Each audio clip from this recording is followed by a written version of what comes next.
আসসালামু আলাইকুম। ভিডিও দেখার আগে শিরোনাম থাম্বনেল দেখে আবার বেশি চেতামিতে গেলে হবে না, দেখা শেষ করতে হবে। বিশেষ করে একটা শ্রেণী আছে যারা আমার অপরপক্ষ আর কি, তাদের দেখে আবার নিচে ছ্যাত করে উঠতে পারে। তো ছ্যাত করে ওঠার আগে ভিডিও দেখে শেষ করে তারপরে মন্তব্য করতে হবে বা সিদ্ধান্ত নিতে হবে।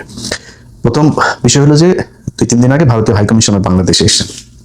সেখানে বেনাপোল সীমান্তে তাকে কিছু সাংবাদিক তারা প্রশ্ন করেছে। তাদের মধ্যে থেকে একজন সাংবাদিক একটা প্রশ্ন করেছে। সেই প্রশ্নটা আমরা আগে শুনে তারপরে শুরু করি। আমরা ছোট্ট রাষ্ট্র, আপনারা আমাদের পাশে বিরাট শক্তি, আপনারা আমাদেরকে লালন পালন করেন। আমাদের দুজনে মিলে 1971 সালে বাংলাদেশ থেকে কিছু তৎকালীন পূর্ব পাকিস্তান থেকে কিছু মহিলা আপনার ওই পারে গেছিল। এর মধ্যে সবাই না, কিছু মহিলা আবার ওইখানে দাদাদের সাথে লাগালাগিও করছে। হ্যাঁ, তো লাগালাগি ওই সময় তো ধরেন জিনিস প্রোটেকশন ছিল না, লাগা আমাকে বাধায় নিয়ে আসছে। ওগুলি দেশে যখন আসে সেই যেসব সাংবাদিক হয়েছে, এই যে প্রশ্ন করছে না, এই সাংবাদিক হয়েছিল এই ওই যে সময় মাল লাগা আসছিল, যে ওর মাল লাগানোর ফসল হইলো এটা। তুই ইন্ডিয়ার তোর আব্বারে তুই কোশ্চেন করবি, তোর এত ভালো লাগে তোর মারে বোন রে ভাবিরে সবটাকে নিয়ে যা আবার লাগাইতে দে, আবারও লাগাইতে দে। তো লাগাইতে দিবি, তুই নিয়ে ওই পারে যা। এই দেশটা আমাদের, আমরা 92% আমাদের দেশ এটা। অতএব এইখানে তোর মারে লাগাক নাইলে ফাঁক করুক, যা মন চায় করুক, ওইটা এখানে না, তুই ওইটারে মানে হালাল বানাইতে যাস না। ভাই এইসব কথাবার্তা যখন শুনি না, বুঝছেন, শরীরের রক্ত টকবক করতে থাকে। আপনারা তো মানে আমার কাছ থেকে খারাপ কথা শুনতে চান না, কিন্তু চিন্তা করতে পারেন একটা দেশের নাগরিক যারা এই গেল কয়টা দিন আগে তাদের তৈরি করা একটা ফ্যাসিস্ট এই দেশ থেকে এই দেশের মানুষ বিতরণ করেছে। এই গেল 2টা বছর আগে 2000 মানুষকে হত্যা করেছে এই ভারত। 21শে আগস্ট, সরি 25শে ফেব্রুয়ারি, মানে এই দেশের অনেক আলেমকে তারা জঙ্গি সাজা মারলো। গেল 15টা বছর বাংলাদেশকে তছনছ করে ফেলছে। একজন সাবেক প্রেসিডেন্ট, তাকে ধরে নিয়ে জেল হাসপাতালের ভিতরে ঢুকে বলে যে সে অসুস্থ, তারা নির্বাচনে যাইতে হবে, যে এরশাদকে সরাসরি এরশাদ বলে দিয়েছে সেই কথা। এরকম একটা দেশের আমাদের চিরশত্রু, তাদের সাথে আমাদের এখনকার যে সম্পর্ক তো সবকিছু জানে, ওর মারে লাগাইছে দেখে এখানে আনার পরে ওর বাপের ওই কোশ্চেন করে। চিন্তা করতে পারেন আপনি মাথা ঠান্ডা রাখবেন কিভাবে? তার এই প্রশ্নের প্রেক্ষিতে ওর বাপ ওর মারে যে লাগাইছে, ওর হাইকমিশনার আব্বা, ওর আব্বা আবার কি বলছে দেখেন। মনে হচ্ছে না যে আমি বাংলাদেশের একটা ক্রিকেট টিম যদি মিলেমিশে হয়ে যায় কত ভালো হবে। আমাদের যা পপুলেশন আছে 140 কোটি, আর ওতে আমি 20 কোটি অ্যাড করে দিই, তাহলে 160। আমি যা এখানটা করতে চাই ওইটা 140 নাই, 60 অ্যাডেড, এখান থেকে 20 অ্যাড করে দিচ্ছি, তাহলে যা হবে একসঙ্গে হবে। বুঝেছো? আলাদাভাবে আমি ভাবছি না, আমার মনে ওইটা ঢুকছেই না। দেখুন তো, হেঁটে চলে এলাম। সবসময় আমি বলি একই আকাশ, একই বাতাস, একই যন্ত্র। তাহলে আমরা মিলে মিশে ভিসার সব বললে আমার সব মাথায় আসে। দুই ডেমোক্রেসি মিলে গেলে একটা ওয়ার্ল্ড পাওয়ার হয়ে যাবে, একটা পুরো ইকোনমিক ওয়ার্ল্ড পাওয়ার হয়ে যাবে। দেখেন, এই যে হাই কমিশনার এই কথাটা বললো, এই বক্তব্যটার জন্য এখন আপনি বলেন মানে ভারতকে কি বলা উচিত? তোর দেশের আকাশ বাতাস, তোর পাকিস্তানের আর তোর দেশেরও তো আকাশ বাতাস, চীনেরও আকাশ বাতাস। এই জন্য চীন ওদিক থেকে তোর লাদাখ নিয়ে টান দেয়, ওইদিকে পাকিস্তান টান দেয় একদিক থেকে কাশ্মীরে, ওইদিকে মণিপুর টনিপুর, ওইদিকে পাঞ্জাবের লোকজনও আলাদা হয়ে যাচ্ছে। তো এই জন্যই তোর আকাশ বাতাস আলাদা দেখে সব খালি আলাদা হয়। খালি বাংলাদেশের আকাশ বাতাস তোর ভাল লাগে। বাংলাদেশে ও যেটা করেছে সেটা সরাসরি এই দেশের সার্বভৌমত্বের বিরুদ্ধে, একটা দেশের বিরুদ্ধে সে কথা বলেছে। এটার জন্য তার বিচার পাওয়া উচিত। এবং সেই বিচারের জন্য আপনি দায় দিবেন, মানে এই দায়িত্ব কারে দিবেন? মাল তো যেগুলি বসে সব ইন্ডিয়ান মাল বসাই দিয়েছে তারেক রহমান, এখন এদের কাছে আপনি কি বিচার চাবেন? এদের কাছে বলেও তো লাভ নেই। তো যারা জুলাইতে আন্দোলন করেছেন, যারা গেল 15 বছর জীবন দিয়েছেন, যারা এই দেশকে ভারতের যে আগ্রাসন, সেই আগ্রাসন থেকে মুক্ত রাখতে চান, তাদের কাছে বিচার দিলাম যে এই ব্যক্তি যে বক্তব্য দিয়েছে, এই বক্তব্যের জন্য তার কি হওয়া উচিত। আপনারা যারা আছেন তারা এটা নিয়ে কি বলবেন, তা আপনাদের কি বক্তব্য সেটা আপনারা বলে দিন। এখন আমি আমারটা বলি আপনাদের। ধরেন আমরা যদি কিছু বলি না, কিছু বললেই তো তখন আবার আমাদের বলে আমরা নাকি খালি রাজাকার হয়ে গেছি, আমরা পাকিস্তানের পক্ষে কথা বলি। তো কিছু কিছু জিনিস আছে, যেমন যখন 9-10-এ পড়তাম, টেবিলের সামনে ফিজিক্স, কেমিস্ট্রি, হায়ার ম্যাথের এরকম অনেকগুলো সূত্র ছিল। সূত্রগুলো আমার টেবিলের সামনে টানানো ছিল, মানে যেগুলো সারাক্ষণই লাগতো। এরকম অনেক সূত্র আছে, হঠাৎ করে অঙ্ক করছে একটা, তো আবার দেখতে হলো। তো এরকম কিছু জিনিস আছে যেটা সারা জীবন আপনার খুব দরকার হয়। এরকম একটা সংজ্ঞা আপনাদেরকে আমি শোনাবো। এই সংজ্ঞাটা আগেও শোনাইছি, আজকেও শোনাচ্ছি, সামনেও বিভিন্ন জায়গায় মনে করাই দিব। ধরেন রাজাকার বলে না ওরা, হ্যাঁ, তো এই রাজাকার যখন বলবে তখন একটা জায়গায় কিন্তু ইয়ে আছে, মানে নিরাপদে থাকবেন। শুধু কি মনে করেন আমি, আমার বাবা, আমার দাদা, চাচা, খালু, মামা, এরা সবাই মিলা, ধরেন ওদের কথা অনুযায়ী 2 লক্ষ ওদের মা বোনকে লাগাইছে না পাকিস্তানিরা, তো এই 2 লক্ষ মা বোন এগুলোরে আমরা নিয়ে যায় ক্যাম্পে দিয়ে আসতাম।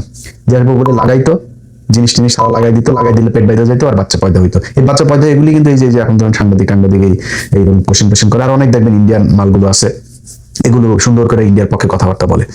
তো এখন দুই দিক থেকে আপনি বাইচে যাবেন এই সংজ্ঞা যদি ওদেরকে শোনাই দেন।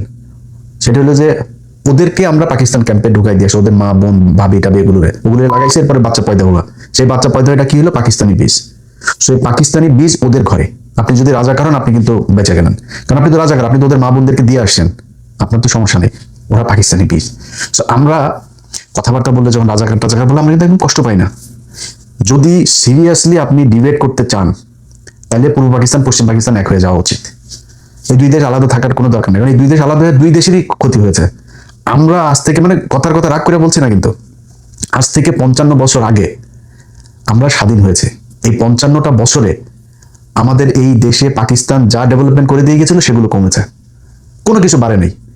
এক ঢাকা মেডিকেল ছাড়া বাংলাদেশের যত মেডিকেল আছে সব পাকিস্তানের তৈরি। আপনি সার্চ দেন, পিজি হাসপাতাল লেখেন, আপনি এই মিটফোর্ড হাসপাতাল লেখেন, কিছু কিছু হাসপাতালের নাম চেঞ্জ করেছে, যেমন পিজি হাসপাতালের নাম চেঞ্জ করা হয়েছে, সিলেট ওসমানীর নাম চেঞ্জ করা হয়েছে, বিভিন্ন হাসপাতালের নাম চেঞ্জ করেছে, কিন্তু আপনি ময়মনসিংহ মেডিকেল বলেন, রংপুর মেডিকেল বলেন, চিটাগাং মেডিকেল বলেন, মিটফোর্ড মেডিকেল বলেন, যত মেডিকেল আছে সব পাকিস্তান তৈরি করে দিয়ে গিয়েছে। বাংলাদেশের আপনি হাইওয়ে লেখেন, সার্চ দেন, ঢাকা চিটাগাং হাইওয়ে, ঢাকা খুলনা হাইওয়ে লেখেন, ঢাকা রংপুর হাইওয়ে লেখেন, সব কয়টা দেখবেন 1961, 63, 62 সব আইয়ুব খানের আমলে, বেশিরভাগই আইয়ুব খানের, যত ডেভেলপমেন্ট সব আইয়ুব খানের আমলে। আচ্ছা, তারপরে ধরেন এই আপনার কি ইয়েটা মসজিদটা, জাতীয় মসজিদ, বাইতুল মুকাররম, সংসদ ভবন, কমলাপুর রেল স্টেশন, তারপরে ধরেন এই যে ক্যাডেট, আমাদের মূল ক্যাডেট ফৌজদারহাট বলেন, ঝিনাইদহ বলেন, সব পাকিস্তানের তৈরি। এই বুয়েটটা পাকিস্তানের তৈরি। ঢাকা বিশ্ববিদ্যালয় ছাড়া সব বিশ্ববিদ্যালয়, এই জাহাঙ্গীরনগর বলেন, সব চিটাগাং বিশ্ববিদ্যালয় সব পাকিস্তান তৈরি করে দিয়ে গেছে। নীল কলকারখানা আদমজি থেকে শুরু করে নিউজ প্রিন্ট, তারপরে চন্দ্রকোনা, যত কাপ্তাই জলবিদ্যুৎ, এই যে এখন একটা মাত্র আমাদের তেল শোধনাগার, এই তেল শোধনাগারটা তোদের বা পাকিস্তান করে দিয়ে গেছে। পাকিস্তান যা করে দিয়ে গেছে, টাকশাল, মেশিন টুলস, এই যে ফ্যাক্টরি গাজীপুরে, সব এদের করা, পাকিস্তানের করা। আমরা তো ভালো ছিলাম, যুদ্ধ হয়ে ওই পাকিস্তানের ক্ষতি হয়েছে, আমার ভাইদের, আমাদেরও ক্ষতি হয়েছে, দুই দেশেরই ক্ষতি হয়েছে। এক হয়ে গেলে আবার ভালো হবে। এখন এক হয়ে যাই, তোরা যদি নাকি ইন্ডিয়ার সাথে এক হইতে চাস, ইন্ডিয়া তোদের খালি তোর মাদেরকে খালি লাগায় প্রোডাকশন দিয়ে দিছে, কিন্তু পাকিস্তান এই দেশের যত ডেভেলপমেন্ট আপনি অবাক হয়ে যাবেন। আপনি গুগলে সার্চ দেন, রূপপুর পারমাণবিক বিদ্যুৎ কেন্দ্র কত সালে হয়েছে? গেল 4-5 বছর আগে কাজ শুরু হলো, এই এখনো পর্যন্ত উৎপাদনে আসতে পারে নাই।